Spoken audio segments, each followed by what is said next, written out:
Are you ready to elevate your leadership journey through exploring the wisdom of the ages?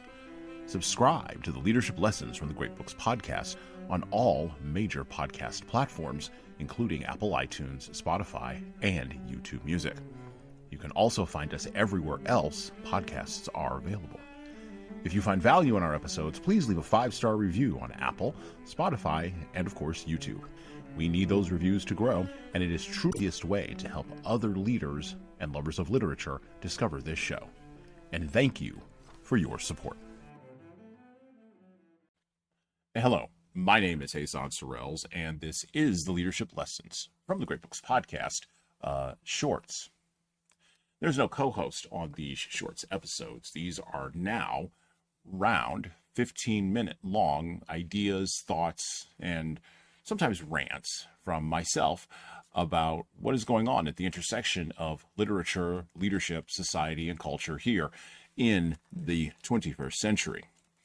Because listening to me rant and rave for probably about 15 minutes is still better than reading and trying to understand yet another business book. On the cusp of July 4th in 2026 in America, I have a couple of thoughts. Over the last 120 years in the United States of America, it has become easy to dismiss the Founding Fathers and what they started in 1776.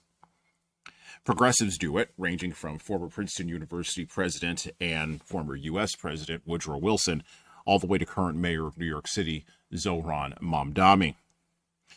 They have the desire to see the U.S. Constitution and the founding overall as a quote-unquote living, breathing document, a living, breathing revolution that must be molded to accommodate whatever the new appetites of new men are that have come down the pike over the last 100 years.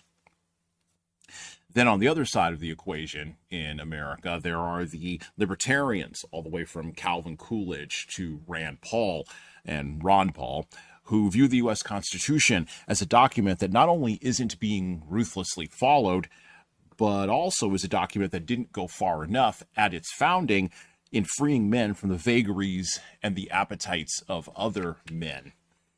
The ease with which the dismissal of the work of 1787 rolls off the pen, the ease with which it rolls off the pen is stunning from all quarters.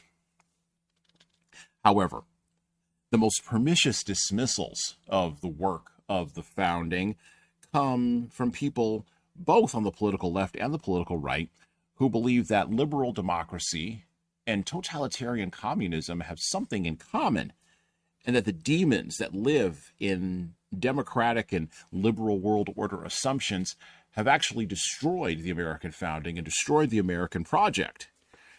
They believe that 250 years later, we are wallowing in the totalitarian depths of a fourth American republic, in name only, of course, that is wandering irrevocably and inevitably toward the soft totalitarian cul-de-sac of European-style socialism. These theorists, pundits, politicians, and cultural influencers dismiss the efforts of the Founding Fathers as work that has moved from truth to fact, from hagiography to myth, and now has passed out of time in our own era. And yet, our elite thinkers, to a person, in our time, just as during the time of the founding of America, belittle, deride, and dismiss the move of the people in not a democracy, but the move of the people in a republic. And they are even more dismissive in our time, captured by the science that they have been given over the last 100 years of psychology and behavioral studies, that the idea that average human beings in a republic, well, they've been captured by the idea that average human beings in a republic can't really develop anything, much less keep the republic intact, that many of those same average human beings have died to save. And again, our elites, from the progressive left all the way to the anarcho-libertarian right, have been proved repeatedly wrong. This year, 2026, marks the 250th anniversary of the signing of the Declaration of Independence, the document that kicked off a heck of a wild experiment. No other country, if you go around the world, no other country is even attempting to replicate the experiment that the Declaration of Independence proposes from its opening jump. And I quote, "We hold these truths to be self-evident, that all men are created equal, that they are endowed by their Creator with certain unalienable rights, that among these are life, liberty, and the pursuit of happiness. That to secure these rights, governments are instituted among men, deriving their just powers from the consent of the governed. That whenever any form of government becomes destructive of these ends, it is the right of the people to alter or abolish it, and to institute new government, laying its foundation on such principles and organizing its powers in such form as to themselves seem most likely to affect their safety and happiness. Prudence indeed will dictate that governments long established should not be changed for light and transient causes. And accordingly, all experience hath shown that mankind are more disposed to suffer while evils are sufferable than to right themselves by abolishing the forms to which they are accustomed. But when a long train of usurpations and abuses, pursuing invariably the same object, evinces a design to render them under absolute despotism, it is their right, it is their duty to throw off such government and to provide new guards for their future security." Close quote. And we're off. During the drafting of this document, and after the war that it kicked off, the drafting of the Constitution, it was not seen as idealistic. This document was seen as being realistic. It was seen as revolutionary, not just for the words of the document, but also for the challenge it cast down to the heads of the British system of parliamentary government, a monarchical rule, and for the challenge it cast at the feet of all those European nations who would follow in its wake, seeking to address, as it put, the train of abuses and usurpations by folks in power. Most notably, of course, the French Revolution, which started in 1789, right about the time the Americans wrapped up their own constitutional convention.